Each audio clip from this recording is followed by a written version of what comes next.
Either মাতৃক শ্ৰদ্ধা ভক্তি কৰে সেই পুত্ৰৰ সৰ্ব মংগলময় হয় জীৱনে মৰণে। আৰু আমাৰ আই মাতৃসকলকো কৈছো, নাৰীয়ে যদি স্বামী ধৰ্ম ৰক্ষা কৰি স্বামী সেৱা শুশ্ৰূষা কৰে, স্বামীৰ আয়ু বৃদ্ধি হয় আৰু সুসন্তান লাভ কৰে জীৱনৰ ৰূপতে।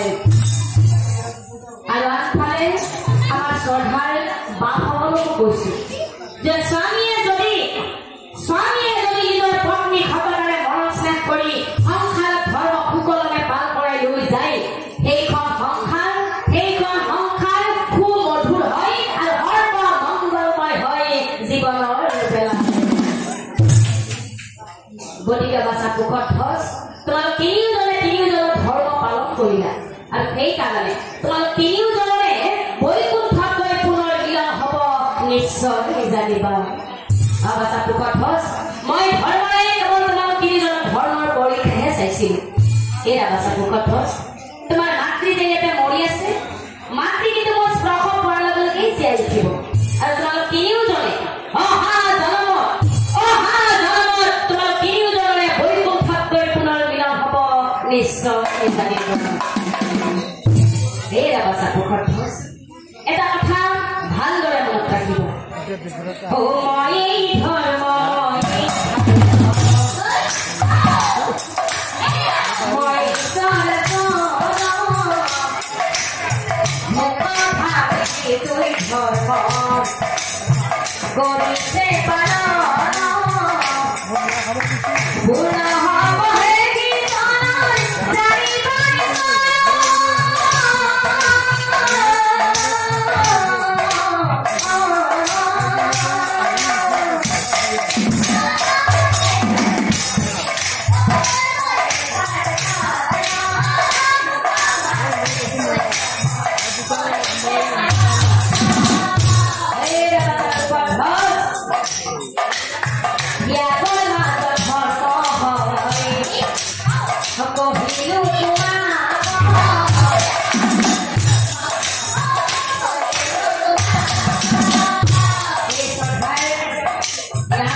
কৰিছে আমাৰ আই মাতৃসকলকো কৈছো এটা কথা ভালদৰে মনত ৰাখিব যে আজি মই কৰিছো, কাইলৈ কিন্তু মোৰ ল'ৰা ছোৱালীয়ে আমাকো কৰিব, তেতিয়া কিন্তু আপোনালোকে কাকো লিখিব নোৱাৰে।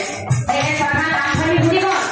মই নামটো ল'লে আপোনালোকক বুজাব বিচাৰিছো যে আপোনালোকে সুখত লগৰ নিচিনাকৈ জীৱন ত্যাগ কৰিব যাব নালাগে। জীয়াই থাকোঁতে নিজৰ পিতৃ মাতৃ সেৱা শুশ্ৰূষা কৰকচোন, তেতিয়াই আমাৰ ধৰ্ম হ'ব। যেনেকৈ সুখত ধৰ্ম কৰিছে শ্ৰদ্ধা নাম ধৰি শুনিব। এতিয়া